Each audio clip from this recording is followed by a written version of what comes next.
बोल रही थी ये मुस्लिम को मैं नहीं देखूंगी। कौन सा? लेडीज डॉक्टर थी, यहाँ तक बोली कि इसको ऑपरेशन थिएटर में भेजना, मैं इसकी डिलीवरी नहीं करवाऊंगी। नमस्कार, स्वागत है दोस्तों आपका। आप देख रहे हैं क्रिएटिव विजन न्यूज का एक्सप्लेनर और आपके साथ मैं हूं शबाब। समाज की सेवा करने के लिए आपको क्या चाहिए? आप कहेंगे कि आपको जिस समाज में सेवा करनी है उसके लिए जो संबंधित पढ़ाई है, जो लिखाई है, जो काम का ढर्रा है वो सीखना पड़ेगा। अगर आप नेता बनना चाहते हैं तो आपको राजनीति करनी पड़ेगी। अगर आप वकालत के जरिए लोगों की भलाई करना चाहते हैं तो आपको वकालत की पढ़ाई करनी पड़ेगी। और वो पेशा जिसे दुनिया में भगवान का दर्जा दिया जाता है, यानी कि डॉक्टरी का पेशा, अगर आपको उस क्षेत्र में समाज की सेवा करनी है तो आपको डॉक्टरी की पढ़ाई करनी पड़ेगी। लेकिन मौजूदा वक्त में ये बात सच नहीं है। मैं ये बात इसलिए कह रहा हूं क्योंकि अब अगर आपको समाज की सेवा करनी है तो आपको अपने जहन में सड़ांध रखनी होगी, आपको अपने जहन में हिंदू मुसलमान रखना होगा। आप अगर हिंदू हैं तो आपको हिंदुओं के लिए काम करने का एक कॉन्सेप्ट बनाना होगा। ये बातें मैं आपको इसलिए बता रहा हूं क्योंकि जौनपुर में एक डॉक्टर ने एक मुस्लिम महिला का इलाज करने से मना कर दिया। और इलाज ऐसा वैसा भी नहीं था, वो महिला प्रेग्नेंट थी, उसकी डिलीवरी होनी थी, लेकिन एक हिंदू डॉक्टर ने उस मुस्लिम महिला को प्रसव की पीड़ा के दौरान भी उसका इलाज करने से, उसकी डिलीवरी कराने से मना कर दिया। डॉक्टर ने एक लाइन में कहा कि तुम मुसलमान हो, मैं तुम्हारा इलाज नहीं करूंगी, तुम्हें चेक भी नहीं करूंगी और तुम्हें ऑपरेशन थिएटर में जाने भी नहीं दूंगी। यह समाज की सड़ांध डॉक्टरों के दिमाग में हावी है। पहले उस महिला की बात सुनिए जिसे अस्पताल में डॉक्टर ने अपने चैम्बर से बाहर भगा दिया। बोल रही थी ये मुस्लिम को मैं नहीं देखूंगी। कौन सा? लेडीज डॉक्टर थी। कब की घटना है? रात को 9 बजे, 9:30 9:30 बजे। क्या नाम है आपका? समा परमीन। हाँ, टाइप आपको हटा दिया गया। बोल रही है मुस्लिम को मैं नहीं देखूंगी। मैं खाट पे जाके लेटी तो भी नहीं देखी, तो मुझे नर्स आके देखी। यहाँ तक बोली कि इसको ऑपरेशन थिएटर में भेजना, मैं इसकी डिलीवरी नहीं करवाऊंगी। ऑपरेशन थिएटर में मत भेजना, इनकी डिलीवरी नहीं करना। हाँ, मैं नहीं करवाऊंगी इसको ऑपरेशन थिएटर में भेज दूंगी, मैं नहीं करवाऊंगी। एक मुस्लिम के नाते आपको हाथ नहीं लगाई। बोली, मैं यहाँ तक भी बोली कि हिंदू मुसलमान में भेदभाव करेंगे। उन्होंने बोला? तो मैं बोली उसको। हाँ, आपने बोला।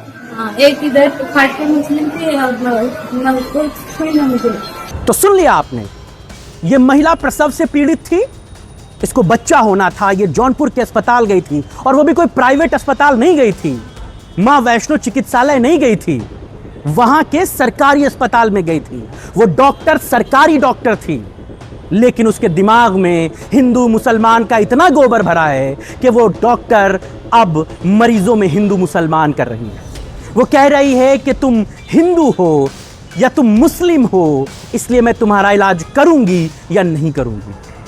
डॉक्टरों को यह सोच कहां से आती है? कैसे उनके दिमाग में यह समाज का गोबर भर चुका है? कैसे भर चुका है?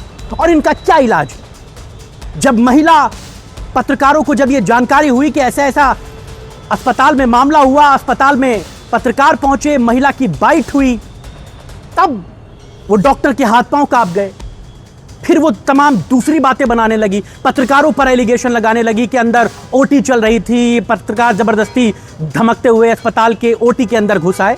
कोई यूं ही घुस गया, किसी को वहां यह पता था कि लड्डू बट रहे हैं, चलो हम देख के आते हैं। तुमने ऐसी हरकत की जिसने इस पेशे को शर्मिंदा किया है। मामला सीएमओ तक पहुंचा, सीएमओ फिलहाल जांच की बात कह रहे हैं। लेकिन आपको क्या लगता है इस मामले में क्या जांच होगी, क्या बात होगी? जो महिला अपनी बात कह रही है उसे झूठा साबित किया जा सकता है कि नहीं ये झूठ बोल रही है। ठीक वैसे ही जैसे जब पत्रकार किसी बात को कवर करते हैं तो ये कह दिया जाता है कि ये यहां पर दूसरी सोच को लेकर यहां आए थे, हमें बदनाम करना चाहते थे। कोई बदनाम तुम्हें क्यों करेगा? उसे क्या हासिल होगा? महिला की बात, ये बात साफ तौर से समझी जा सकती है। और सिर्फ वही महिला नहीं है, शमा परवीन उसका नाम है, उसके अलावा एक और महिला की भी बात हो रही है, उसे भी उस डॉक्टर ने भगाया है। ऐसे डॉक्टरों का दिमाग ठिकाने लगाना बहुत जरूरी। ये तो बिल्कुल वही केतकी सिंह जो विधायक हैं बलिया की, उनकी भाषा बोल रही हैं। वो कहती थी कि मुसलमानों के लिए अस्पतालों में एक अलग से वार्ड बना देना चाहिए और ऐसी जो डॉक्टर हैं उनको वहां पर रिक्रूट नहीं करना चाहिए क्योंकि वो अस्पताल मुसलमानों के लिए होगा। क्या जहनियत हो गई है डॉक्टरों की, नेताओं की भाषा बोल रहे हैं। नेता भी हिंदू मुसलमान के उस कॉन्सेप्ट पर आ गए हैं जहां से उन्हें समाज का आईना दिखाना बहुत जरूरी है। अंधे हो गए ये सिर्फ शोहरत की लालच में, समाज में एक बड़े ठेकेदार बनने की लालच में। इनको ऐसा लगता है कि अगर ये हिंदू मुसलमान करेंगे तो मुसलमान इधर चला जाएगा, हिंदू हमारे साथ आ जाएगा। वो कहेगा वाह डॉक्टर साहब वाह, क्या बात आपने कही।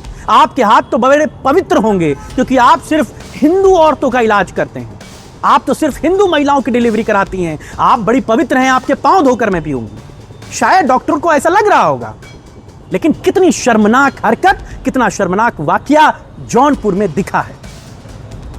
माननीय स्वास्थ्य मंत्री ब्रजेश पाठक जी, अगर आप इस खबर को देख रहे हैं तो समझिए आपका समाज, आपके डॉक्टर किस दिशा में जा रहे हैं और इनका क्या इलाज हो सकता है, या आपको इस पर अमल करके एक मुहिम, एक नजीर, एक उदाहरण पेश करना होगा।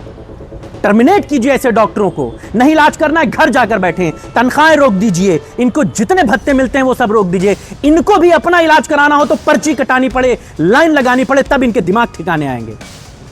जब अस्पताल में कोई मरीज पहुंचता है, उसे ब्लड की जरूरत होती है, तब आदमी गिड़गिड़ा रहा होता है बाहर कि भैया बस खून दे दो, किसी का भी दे दो, इंतजाम करा दो, जो पैसा लगे पैसा ले लो।